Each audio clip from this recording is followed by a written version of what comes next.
भगवान ने आत्म संयम योग का वर्णन किया।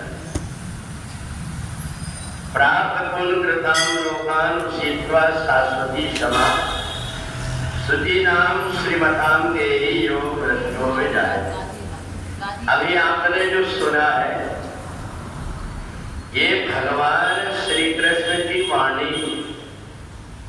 गीता में भगवान श्री कृष्ण ने जीवात्मा का कल्याण कैसे हो इसका सहज और सरल उपाय बताया।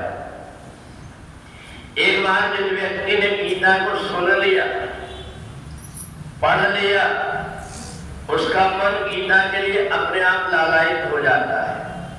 ऐसा व्यक्ति अगर कहीं जाता है उसको बार बार याद आती, जैसे किसी व्यक्ति को तंबाकू खाने की बार बार याद आती है, चाय पीने की बार बार याद आती है, ऐसे ही गीता में जिसका मन रम गया, गीता ने जिसके हृदय के अंदर अपना स्थान बना लिया, वो तड़पने लगता है गीता के इस अमृत को पीने के लिए।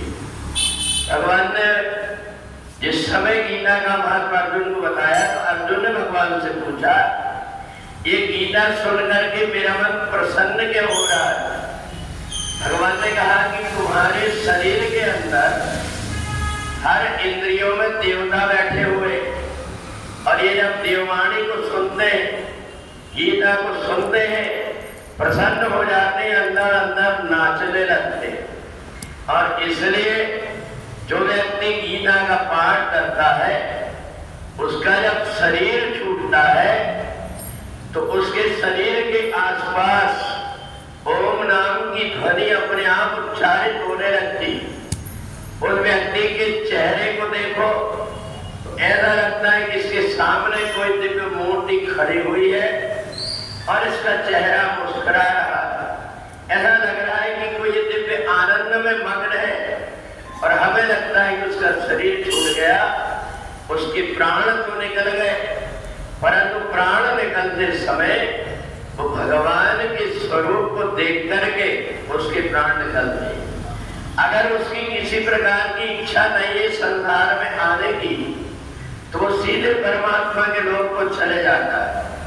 अगर उसकी इच्छा है कि मनुष्य शरीर में कोई बुरा नहीं है, यहाँ आकर के केवल अच्छे कर्म करते रहो, परमात्मा से जुड़ जाओ, यहाँ का जीवन भी बुरा नहीं, परमात्मा सब प्रकार की रक्षा करते रहते। तो इसलिए अगर उसकी फिर से मनुष्य बनने की इच्छा होती है तो थोड़े दिन जाकर के स्वर्ग लोक में वो देवता बनता है। सारे लोगों को देख करके लगता है इसने सत्कर्म किया, इसके कारण ये देवता बन गया। और फिर जब वो फिर से जन्म लेता है मनुष्य का तो ऐसे परिवार में जाकर के जन्म ले लेता है जहाँ का परिवार बड़ा खुशहाल होता है, परमात्मा से जुड़ा हुआ होता है। ये उसके उसी गीता सुनने के पुण्य के कारण होता है। इसलिए धीरे धीरे अगर हम गीता सुनने की, पढ़ने की आदत अगर डाल लेते हैं तो हमारे हृदय के अंदर अपने आप दिव्य विभूतियां आकर के निवास करने लगती है और हमारा ये हृदय वृंदावन बन जाता है। इसलिए भगवान ने आत्म संयम योग बताया कि तुम्हारा किसी भी प्रकार से ये मन गीता पढ़ने में लग गया, गीता सुनने में लग गया, गीता के एक अक्षर दिखे और तुम्हारा अंदर से मन तड़पने लगता है, इसमें क्या लिखा हुआ है, ये सब क्या पढ़ रहे हैं, ये हमारे मन के अंदर जिज्ञासा हो रही है, तो समझ लो कि अंदर के देवता तुम्हें प्रेरित कर रहे हैं। ये बहुत अच्छा काम है, तुम भी इसमें जुड़ जाओ। इसलिए अपने आप भी देवता अच्छी तरह हमें प्रोत्साहित करते हैं। उनकी बात मान करके हम अच्छी कर्म करने लगे तो हमारे जीवन सार्थक हो जाता है।